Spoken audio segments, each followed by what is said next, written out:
Welcome to the deep dive. We sift through the noise, stack up the sources, and, well, we try to extract the most important nuggets of knowledge to help you get well informed fast. That's the goal. So today, we're diving into a topic that might spark a memory. Remember those temporary tattoos? Like from bubblegum machines, maybe? Oh, yeah, definitely. Yeah. Little peel and stick things. Exactly. You might think of them as just, a bit of fun, something fleeting. But here's where it gets really interesting. Mm-hmm. This isn't just kids' play anymore. Not by a long shot. We're actually talking about a massive, rapidly growing global market. It's kind of poised to make you rethink things. That's absolutely right. And our mission for this deep dive is essentially to pull back the curtain on this temporary tattoo market. We're using some pretty fascinating projections from cognitive market research. Okay. We're going to uncover the surprising scale, like you said, identify where the biggest growth is actually happening, and maybe most importantly, explore what these numbers might tell us about, bigger trends, cultural shifts, consumer behavior, that kind of thing. And when we say surprising numbers, we really mean it. Just think about this. Globally, this market, it was valued at just over $1 billion. USD 1,150 million, roughly, back in 2021. Yeah, which just on its own. Right. For something many of us probably still link to, like novelty items, it's pretty eye-opening. And what's truly fascinating here is the trajectory. That billion-dollar market from 2021, it's not just inching forward. No. It's projected to jump to about $1.5 billion by 2025. Okay, pretty quick jump. Yeah, but then look further out. Yeah. By 2033, they expect it to nearly triple from that 2021 number, hitting an impressive $2.8 billion roughly. Wow, almost 2.8 billion. Exactly. That represents a solid compound annual growth rate, CAGR, of 7.6% over that whole period, 2021 to 2033. Okay. So in simple terms, it's expanding at a really healthy clip year after year. Okay, let's unpack that. 7.6% annual growth. For something we might, still dismiss as just a fun novelty. This clearly isn't just about kids anymore. So the big question is, where is this surge most pronounced? Let's maybe start with a region you might expect to be at the top. Okay, North America. It led the market back in 2021. Pulled in a pretty robust $416 million. 416 million, okay. And this leadership is projected to continue. The market there could reach over $911 million by 2033. Over 900 million. Yeah, growing at a steady annual rate of nearly 7%. Well, 6.7% to be precise. And within North America, I'm guessing the U.S. is the big player. Oh, definitely. It's the dominant force. It accounted for, over $320 million in 2021. Right. And it's on track to reach about $680 million by 2033. That's a solid 6.3, yearly 6.4% annual growth. Okay, but hang on. You said the regional average was closer to 6.7%, so the U.S. is slightly below average. That's right. And here's an interesting detail. While the U.S. is the largest by far, Canada actually shows a slightly higher growth rate, almost 8% annually. Huh. Faster than the U.S. and the regional average. Exactly. Canada's market, it's smaller, sure, around 56 million in 2021, but it's set to more than double, maybe even triple, reaching over 142 million by 2033. Interesting. And Mexico also shows healthy growth, about 7.6% annually. So what do you think that suggests? The U.S. being huge, but Canada growing faster. Different consumer vibes. Well, it's probably a blend of things in mature markets like North America. Yeah. You've got the continued appeal for events, festivals, fashion trends. Right. Trying looks out. Exactly. And maybe a growing group of adults testing the waters before getting permanent ink. The slightly faster growth in Canada and Mexico could hint at maybe different adoption curves or perhaps a more vibrant kind of niche culture using them for expression. Makes sense. Okay, let's hop across the Atlantic. Europe, another significant player, I assume. Absolutely. Europe generated over $326 million in 2021. Okay, second biggest region then. Yep. And it's forecasted to grow to over $750 million by 2033. That reflects an annual growth rate of about 7.2%. Pretty solid. And who's leading the charge in Europe? Well, in terms of growth rate, the UK is really surging. It shows a remarkable CAGR of nearly 8.5%. 8.5, wow. That's even higher than Canada. It is. Its market is set to expand from around $55 million in 2021 to over $144 million by 2033. Big jump. But is it the biggest market overall in Europe? No, that would be Germany. Germany holds the largest market share. It brought in about $71 million in 2021. Okay. And it's projected to reach nearly $178 million by 2033. Also with very strong growth, almost 8% annually. So UK is growing fastest, Germany is the biggest. Got it. Any other notable European countries? Yeah, we also see solid contributions from France and Italy. Both are growing over 7% annually. Russia's growth is a bit more restrained, closer to 6%. So it's quite dynamic there. The UK exploding, Germany commanding the biggest slice. It really paints a picture of, well, different European tastes, maybe? Fashion, perhaps? Absolutely. Could be fashion sensitivities, consumer budgets, event culture, lots of factors. But if we connect this to the bigger picture, the Asia-Pacific region, APAC, that's where it gets really interesting for future growth. Okay, why is that? This region boasts an impressive overall annual growth rate, over 9%. 9.11% to be exact. 9% CAGR for the whole region. Yes, growing from just under $240 million in 2021 to a projected 680, almost 700 million by 2033.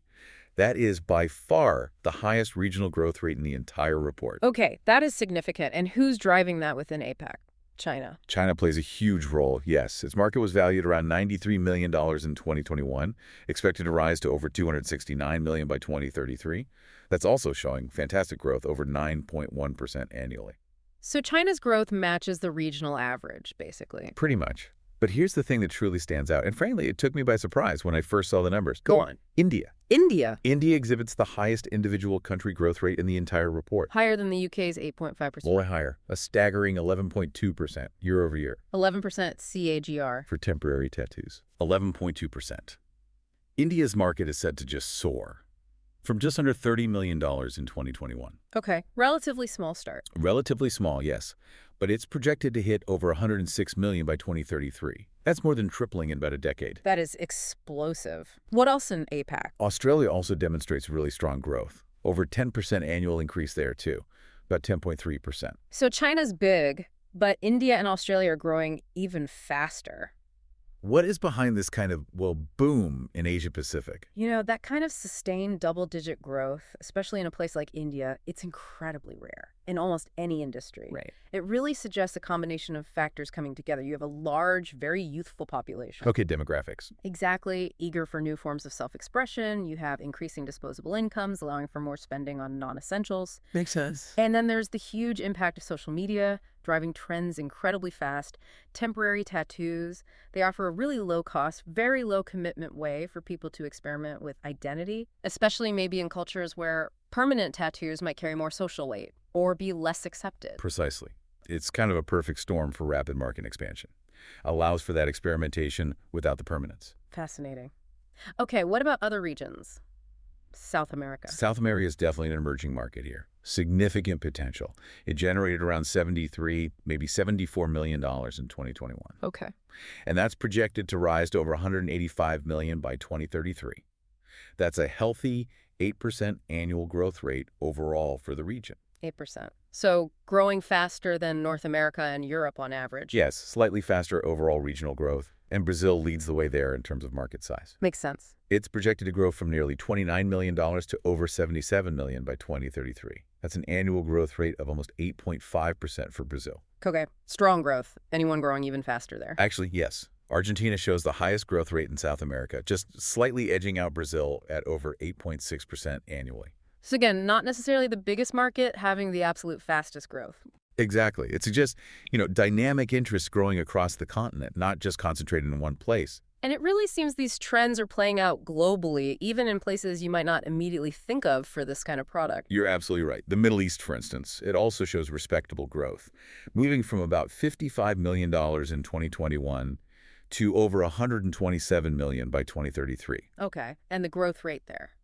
About 7.3% annually. Yeah. Pretty solid. Saudi Arabia is the leader in terms of market size there. Great. But the UAE, the United Arab Emirates, shows particularly strong growth. Similar to Argentina, actually, with an 8.6, almost 8.7% annual increase predicted. Interesting. Lots of similar high-growth pockets popping up. And finally, Africa. Africa is definitely another region to watch closely. It's showing really robust growth overall, a high annual rate of almost 9%.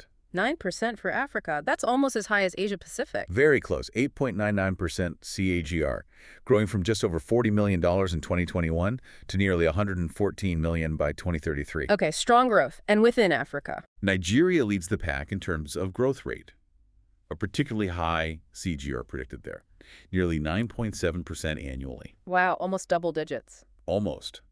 Meanwhile, South Africa holds the largest market share in the region currently. It's projecting growth from around, say, $16 million to over $41 million by 2033. Also strong growth. But Nigeria's rate is faster. Okay, so let's zoom out then. What does this all mean when we put it together?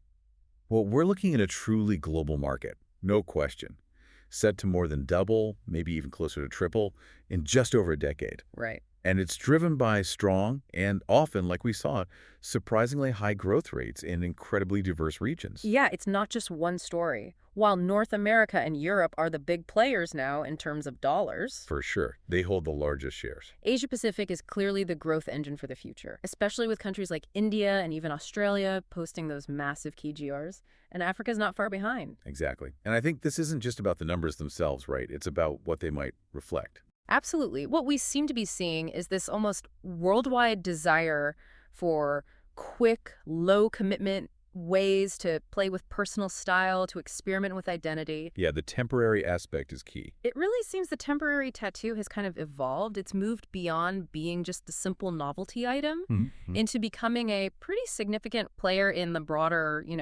consumer goods landscape. It's adapting to local trends, but also global digital influences. It's clearly more than just a passing fad. This is sustained, even accelerating growth across continents. So as we wrap up, here's something maybe for you, the listener, to think about. Given this massive projected growth, this almost universal, increasing desire for impermanent self-expression, what does that tell us about evolving cultural trends, particularly maybe among younger generations? And what might it mean for the future of consumer goods in general? Is the future of how we adorn ourselves maybe more about flexibility and change than about permanence? That's a great question to ponder.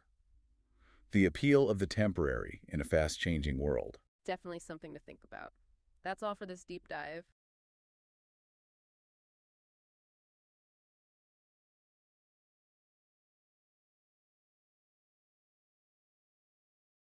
Like most people, I probably haven't really thought about temporary tattoos since I was a kid, right? But the research we looked at today, it shows there's this surprising window into these much bigger shifts in consumer habits and marketing. Honestly, some of it really blew me away, and we're going to share all that with you today. Welcome to the Deep Dive. Today we're plunging into, the truly unexpected world of temporary tattoos. Seriously, forget those little stick-on things from bubblegum packets. This market isn't just like making a comeback. It's really reinventing itself. So our mission here is to unpack what's driving this, what's holding it back, and some of the really exciting trends shaping it all. We're basing this whole deep dive just on the insights from cognitive market research. The idea is to give you a real fast track to understanding why temporary tattoos are suddenly, relevant again, and why you should maybe care.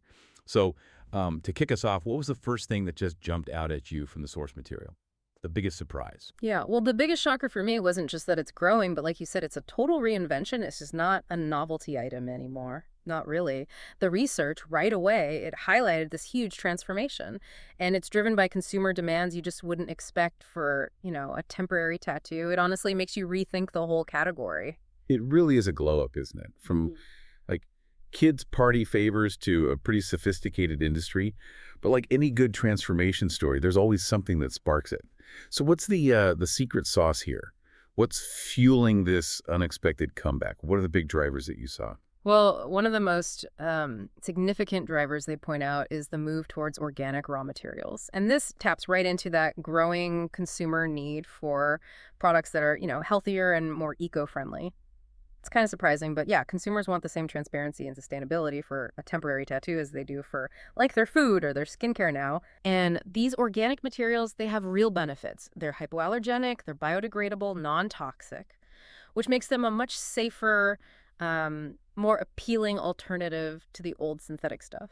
Okay. And manufacturers, they're definitely responding. They're coming up with some really innovative plant-based tattoo products. For instance, the source mentions Inkbox's Inbox Trace app. It lets people create their own semi-permanent tattoos using plant-derived ink. It's a pretty clear sign the whole industry is shifting to cleaner stuff. That is a huge shift, and it connects perfectly with those wider trends towards natural product sustainability.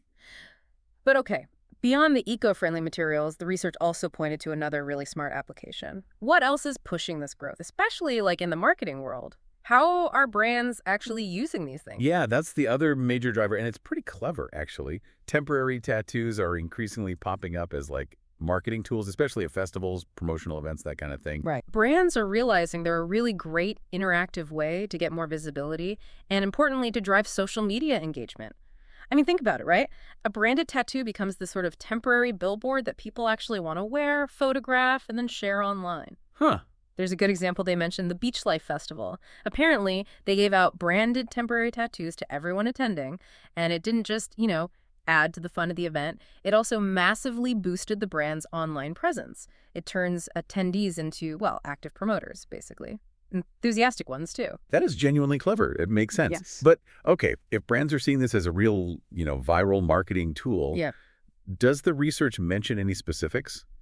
Like metrics? Does it show a tangible return on investment beyond just social media buzz? Or maybe is there a hidden cost, a potential drawback to the source hints at? Well, the source seemed mostly focused on the visibility and engagement angles. The implication is that the cost is kind of offset by that direct consumer interaction and the potential for things to go viral. But, every market has its challenges. Yeah, exactly. Yeah. No market's perfect. Yeah. Here's where it gets really interesting for me. What's holding this back? Right. What's the catch? What's the glass slipper moment, as you put it earlier? Or maybe the Achilles heel? What's the limitation? Okay, so the main restraint highlighted is definitely design limitations. If you compare them to, actual permanent tattoos, the temporary ones still can't quite match the complexity, the richness of the colors, or the level of customization you can get. Oh, okay. So, like, if you're dreaming of some super intricate, hyper-realistic design that covers your whole arm, well, temporary tattoos aren't quite there yet, and that can definitely put some people off, especially if they want something really detailed or very personal. It might even nudge them towards getting a permanent tattoo instead, or maybe some other kind of cosmetic thing if the temporary option doesn't cut it. All right, I can see that. So the very thing that makes them appealing, being temporary, also limits their artistic scope in a way. Okay, so given these drivers pushing it forward and these limitations holding it back, where does this leave the temporary tattoo market? Yeah. Where is it heading? What are the emerging trends we should be watching? Well, one really big trend that stood out is the growing popularity of cosmetic and semi-permanent tattoos, but for beauty enhancements. Beauty. How so? Yeah, things like temporary eyebrow tattoos, eyeliner, maybe even stuff to cover thinning hair on the scalp. Wow, okay. And this really plugs into a wider shift we're seeing, especially with millennials and Gen Z. They're looking for beauty solutions that are affordable, but also, crucially, not permanent. It's kind of like commitment-free beauty. Commitment-free beauty, I like that. Right. It merges convenience with, well, trying things out. But does the source get into how brands target, say, Gen Z versus millennials with these? Is the messaging different? The way they sell it? And what else is fascinating here? How else are brands innovating? The source mainly focused on the broad appeal to both groups, really emphasizing that affordability and non-permanence factor. But building on what we talked about with marketing, there's an even more sophisticated use of temporary tattoos and branding emerging. Companies aren't just slapping a logo on, they're using them as these interactive assets at events. It's about blending the promotion with some kind of personal engagement. It becomes an experience, Right, more than just swag. Exactly. And interestingly, the fact that they're often using those eco-friendly materials we discussed earlier, that actually helps people feel better about using these branded items. So it all ties back together. The sustainability makes the marketing more palatable, more effective even. It's clear these things don't exist in a vacuum. External factors obviously play a huge role, which brings up a big question. What about the COVID-19 pandemic? How did that impact this market? Ah, yes, COVID. Well, its impact was definitely nuanced, not straightforward. In the beginning, yeah, there were setbacks, big ones. Social events canceled, lockdowns everywhere, people tightening their belts. So demand for event-based temporary tattoos, things like that, it really dropped off a cliff initially. Makes sense. But, and this is where it gets interesting, online sales actually saw a spike. A kind of compensatory effect. As people were stuck at home, they started looking for creative ways to express themselves, and temporary tattoos were, well, an easy and accessible option. Huh. So people were tattooing themselves at home. It seems like it, or at least ordering them online more. It's a pretty classic example, isn't it? How even niche markets can adapt and show resilience during, a global crisis. Then, as restrictions started lifting, things really bounced back. There was all this pent-up demand for entertainment, for personal styling, for going to events again, and temporary tattoos fit right back into that. I see. So, yeah, while the market definitely had some volatility for a while, it seems to have regained its momentum now that consumer confidence and social activities are back up. Wow. What an incredible deep dive. And into a topic, yeah, most of us probably just took for granted or hadn't thought about in years. We've seen how this temporary tattoo market is just so much more dynamic than it looks on the surface, driven by everything from eco-materials to uh, clever branding and even personal beauty trends. It adapts, it innovates. It's actually quite surprising. It really is. And if you kind of zoom out, connect the dots to the bigger picture, temporary tattoos actually tell us a lot about broader shifts in what we value as consumers. They reflect that growing awareness around sustainability, right? Right. But also our desire for self-expression, maybe without the lifelong commitment of a permanent tattoo. Yeah. And how brands are constantly looking for new, more interactive ways to connect with us. It might seem like a small product, but it really does tell a big story about cultural shifts and where our priorities are heading. So here's a final thought to leave you with. As these lines keep blurring, between temporary and permanent, maybe even between our physical and digital selves, what other forms of self-expression or branding might pop up? Things that are maybe just as fleeting, but just as impactful as a temporary tattoo. Something to think about, maybe how these trends could influence your own choices down the line.